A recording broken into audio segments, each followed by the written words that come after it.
നിങ്ങളുടെ അനീഷിന്റെ കാര്യത്തിൽ തീരുമാനമായി കേട്ടാ. അനീഷിനെ പുറത്താക്കാൻ പോകും. അനീഷ് അവിടെ കുപ്പി പാട്ടൊക്കെ എടുത്തെറിഞ്ഞ് പുറത്താക്കുന്നത് 4 കുപ്പി എടുത്തെറിഞ്ഞെന്ന് പറഞ്ഞു. പിന്നെ കുപ്പി എടുത്തെറിഞ്ഞ പ്രശ്നമാണ്. അവിടെ ആണെങ്കിൽ അക്ബർ എന്തെല്ലാം കാണിച്ച്, അനു എന്തെല്ലാം കാണിച്ച്, ആദിലാണെങ്കിൽ പുറകെ നടന്ന അനീഷിനെ ശല്യം ചെയ്യുന്നു. പിന്നെ ആണെങ്കിൽ നെവിനും ഷാനവാസും കൂടെ പ്രശ്നം ഉണ്ടായി. പിന്നെ ഇന്നെ സാബുമാനെ ആക്കി. അനീഷ് ഇന്നലെയും പ്രശ്നം അനുവിനായിരുന്നു മാറ്റേണ്ടെന്ന്. അല്ല, അനീഷ് എത്രയെന്ന് പറഞ്ഞ് സഹിക്കും. സാബുമാനെ ആക്കി അനുവിനെയും കൂടെ മാറ്റണമായിരുന്നു. എന്നിട്ട് ഇന്നാണ് ലക്ഷ്മി അനീഷിന്റെ പുറകെ നടന്ന അനീഷിനെ വിഷമിപ്പിക്കുന്നത്. എന്നിട്ട് ഷാനവാസനാണെങ്കിൽ ചപ്പാത്തി കൊടുക്കത്തില്ലെന്ന് പറഞ്ഞു. അല്ല, അനീഷിന്റെ ആരാധിക ഷാനവാസിന്റെ കാര്യം പറയണ്ടേ?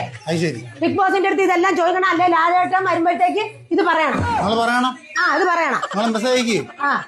എന്തോ പ്രശ്നം എന്തോ അല്ല, പ്രശ്നമൊന്നുമില്ല. നോക്കാം, അനീഷിന്റെ പുറത്ത് നടക്കുമല്ലേ. അവിടെ കുപ്പി എടുത്തെറിഞ്ഞ് വിഷയമാക്കി അനീഷിനെ നിങ്ങൾ ആലോചിച്ചോണ്ടിരുന്നിട്ട് കാര്യമില്ല. അനീഷ് പുറത്തു പോകാൻ പോവാ. അനീഷ് 4 കുപ്പി എടുത്തെറിഞ്ഞതേ ഉള്ളു. അതിനേക്കാൾ കൂടുതൽ അടുത്ത ആളെ പിടിച്ചോ. അതിനേക്കാൾ കൂടുതൽ അവിടെ ഓരോരുത്തർ ചെയ്ത്. ഞാൻ പറയാനുള്ള പറയുന്ന അടുത്ത ആളെ പിടിച്ചോ. അനീഷ് എത്രയെന്ന് സഹിക്കും. നിങ്ങൾ അതുപോലെ അഭിലാഷിനെ പറഞ്ഞ അഭിലാഷിന് ഒട്ടും ഓട്ടില്ല. അഭിലാഷൻ കാരണം പുറത്തു പോയാൽ അവൻ വന്ന് ആളുകളെ കൊണ്ട് ഒന്നും പുറത്തു പോകത്തില്ല.